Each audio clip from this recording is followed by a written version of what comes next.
예배 시간 가운데 생수의 강이신 그리스도로 말미암아 세상에 물들고 상한 우리의 심령이 안식과 평안을 얻는 귀한 시간 되게 하여 주옵소서. 그래서 오늘 하루 신앙의 걸음이 비록 느리다 하더라도 주님을 향해 내딛는 걸음 되게 하여 주옵소서. 예수님의 이름으로 기도드립니다. 아멘. 우리 찬송가 26장 찬송하겠습니다.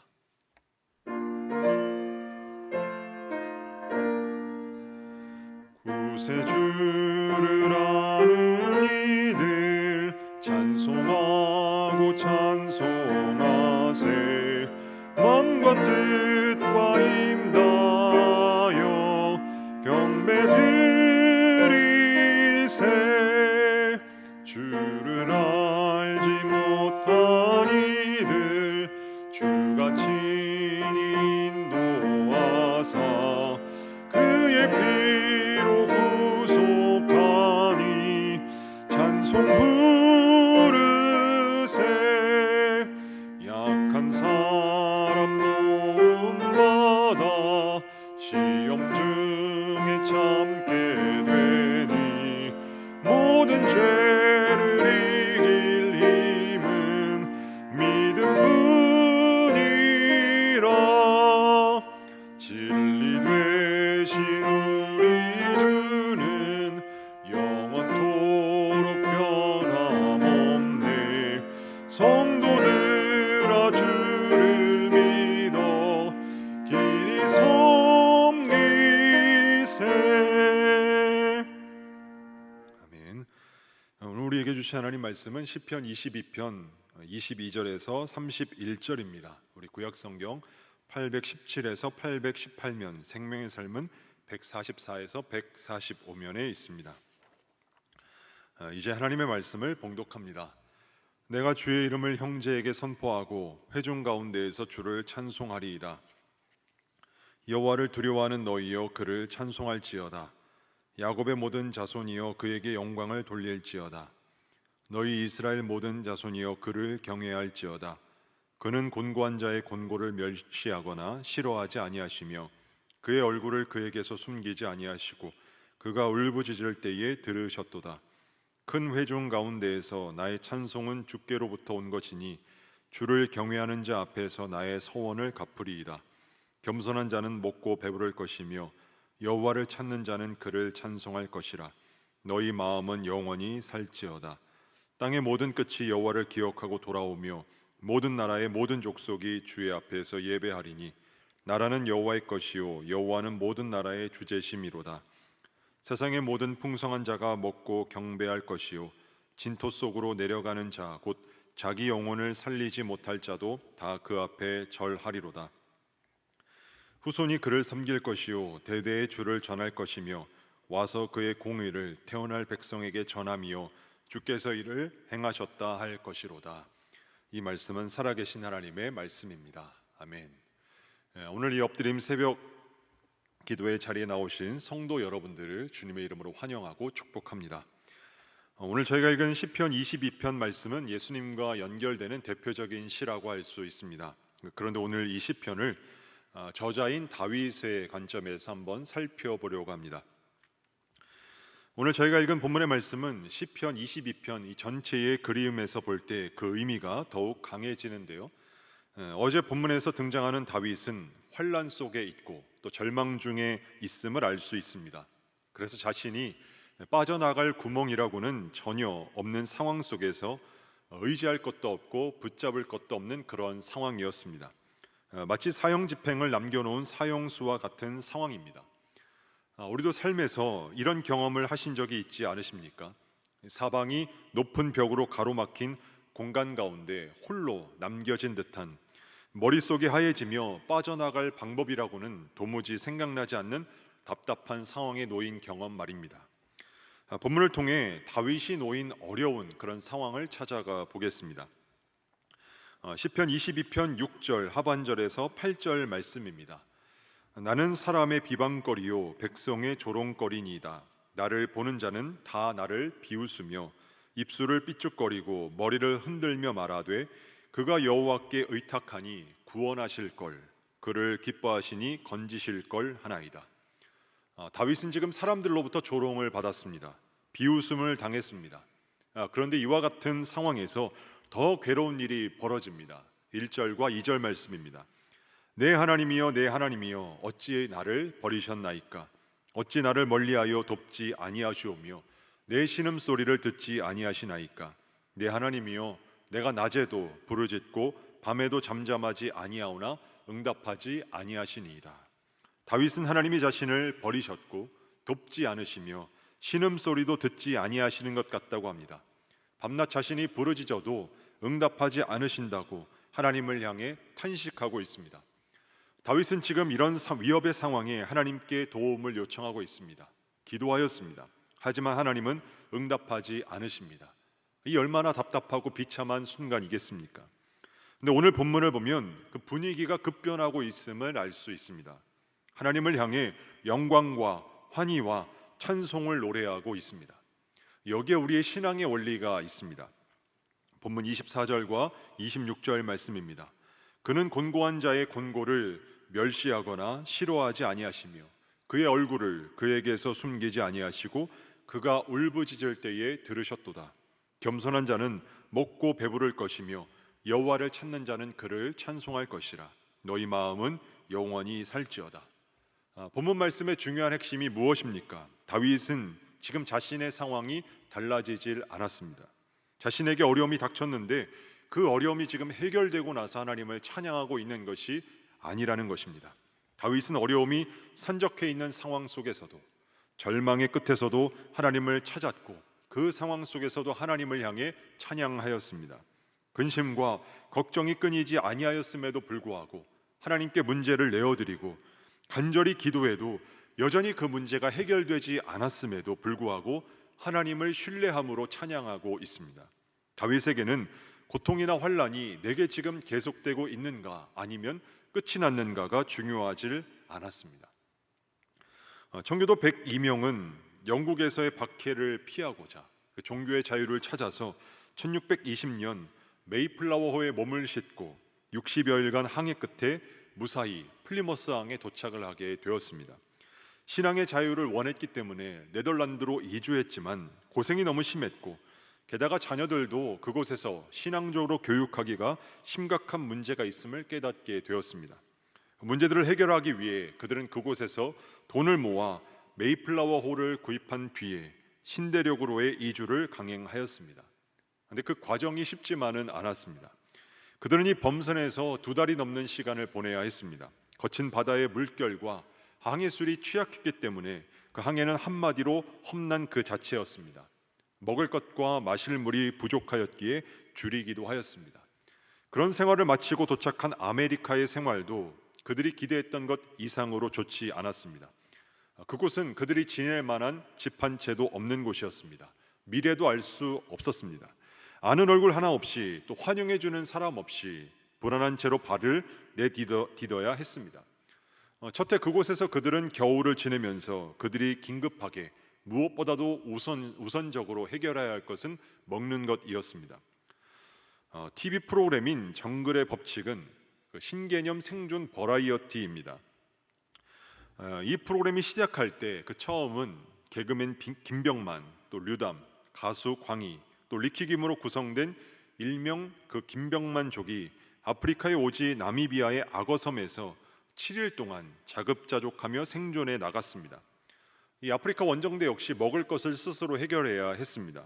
그들은 악어와 뱀이 또 우글거리는 그곳에서 콜라캔의 어죽을 끓여 화제가 되기도 했습니다. 때로는 다람쥐처럼 맨손으로 나무를 타고 올라갑니다. 새총으로 뱀을 사냥합니다. 불에 구워 먹으며 야생에 완벽히 적응합니다. 익숙하지 않은 것을 차례차례 극복해 나가면서 생존하였습니다. 집을 짓는 방식을 놓고 서로 갈등을 일으키며 신경전을 벌이기도 했습니다. 독선적인 모습을 드러내기도 했습니다. 아프리카에서 이 낯선 삶은 그리 간단한 것이 아니었습니다. 이 정글 생존기의 고충은 날이 갈수록 더해만 갔습니다. 좀 전에 말씀드렸던 훗날 필그림 파더스라고 불리는 이들에게도 먹을 것은 턱없이 부족했습니다. 햇빛과 추위와 벌레로부터 또 자신들을 보호할 수 있는 거주지나 옷가지들도 부족하였습니다. 결국 극심한 추위와 식량난 그리고 질병과 영양실조로 인해 첫 해에 무려 40여 명이나 죽어 나갔습니다. 그들을 제외하고 살아남은 사람들 가운데서도 많은 사람들은 생활의 질고에 시달려야 했습니다. 타지에서의 일손은 더욱 부족하였습니다. 그럼에도 불구하고 이들은 고난 가운데도 하나님을 포기하지 않았습니다. 그리고 다음 해 첫 수확을 한 이들은 하나님께 감사의 예배를 드립니다. 아마도 살아있는 자신을 되돌아보며 눈물과 또 감사가 뒤범벅된 가슴 벅찬 예배였을 것입니다. 이들이 하나님 앞에 드렸던 감사를 마치 인디언들의 도움으로 첫 수확하게 되었으므로 하나님께 감사한 것처럼 해석하는 경우가 많습니다. 이 해석이 완전히 잘못된 것은 아니지만 그렇다고 그것이 정확하게 맞는 해석이라 보기도 어렵습니다. 그들의 상황을 보면 상당 부분 이해가 되지 않기 때문에 그렇습니다. 필그림 파더스가 신대륙에서 얻은 것이라고는 거의 없었습니다. 그들이 도착한 때의 계절은 이미 겨울로 접어든 때였습니다. 필그림 파더스를 기다리고 있었던 것은 메마른 땅과 추위 그리고 죽음이었습니다. 겨울을 나는 동안에 혹독한 추위와 굶주림 속에서 이들이 먹을 수 있었던 하루의 식량은 고작 옥수수 5개 정도였습니다. 그것으로 연명하다가 인디언들의 도움을 받게 되었습니다. 이국 땅의 혹독한 기후와 풍토병으로 절반에 가까운 인원이 죽었습니다. 겨울을 나지 못하고 사망하였습니다. 사랑하는 동료가 죽는 것을 눈앞에 지켜보는 것보다 무섭고 힘든 일은 없습니다. 그러한 고통을 40여 번이나 지켜봐야 했습니다. 함께했던 이들이 죽었을 때 남겨진 이들이 할 수 있었던 것은 그 죽음을 지켜보는 일이었습니다. 그리고 그들 다음의 순서는 내 차례가 될지 모른다라는 불안감에 시달렸을 것입니다. 신앙의 자유를 찾아서 대서양을 건너온 그들은 엄밀히 말하면 하나님께 감사할 조건보다 원망하고 불평할 조건이 더 많은 사람들이었습니다. 그런데 지금 그들이 하나님 앞에 감사의 예배를 드리고 있습니다. 결국 이들의 감사는 주어진 일들에 대한 감사와 내게 무엇을 주셨기 때문에 하나님 앞에 드리는 감사와는 근본적인 차이가 존재합니다. 그것은 자신들에게 무엇을 주셨고 때로는 무엇을 앗아가셨던 과거의 일과는 관계없이 하나님의 존재하심 그 자체에 대한 감사였기 때문입니다. 하나님의 존재만으로 살아계시다는 사실 그 하나만으로의 감사였습니다. 사랑하는 여러분, 신앙생활을 하는 자에게는 특권이 하나 있습니다. 하나님을 믿는 자에게 놀라운 특권을 주셨습니다. 그 특권이 무엇입니까? 슬픔 중에 기뻐할 수 있다는 것입니다.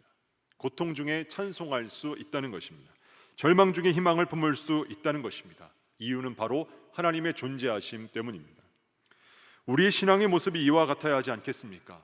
내 기도에 응답하여 주셔서 내 병을 낫게 하셔서 나의 삶의 형편을 좋게 하셔서 나를 부유하게 하셔서 하나님을 찬양하는 것이 아니라, 즉 좋은 결과만을 가지고 하나님을 찬양하는 것이 아니라 어려움 속에서도 하나님을 주목하고 하나님을 찬양할 수 있어야 하지 않겠습니까? 왜 그렇습니까? 우리의 인생은 하나님의 손안에 있기 때문입니다. 우리의 인생을 하나님께서 이끌고 계시기 때문입니다. 그래서 나의 인생이 내가 그리는 그림대로 그려지지 않는다 하더라도 하나님을 향한 노래를 멈출 수 없는 것입니다. 인생의 캄캄한 터널은 반드시 누구나 지나게 되어 있습니다. 처해 있는 환경은 언제나 우리를 무너뜨리려 합니다. 환경은 계속적으로 저와 여러분들을 넘어뜨리려 할 것입니다. 이때는 하나님이 보이지 않는 때입니다. 하나님이 숨어 계시는 듯한 때입니다. 하지만 이때는 하나님을 향해 절망할 때가 아니라 그분을 향한 신뢰를 깊이 뿌리내릴 때입니다. 어떤 아픔도 감히 넘볼 수 없는 하나님을 향한 신뢰의 찬양으로 채워야 하는 때입니다. 돼지는 죽는 그 순간까지 하늘을 볼 수 없다고 합니다. 땅에서 나는 음식들을 너무 좋아해서 땅만 보고 먹이를 찾다 보니 그렇게 되었다는 것입니다. 결국 돼지는 고개를 15도 이상은 들 수 없게 되었습니다. 그래서 절대로 하늘을 쳐다볼 수 없다고 합니다. 하지만 그런 돼지가 하늘을 쳐다볼 수 있는 때가 있습니다. 바로 그때는 돌에 걸려 넘어지거나 웅덩이에 발을 헛디뎌 넘어질 때입니다.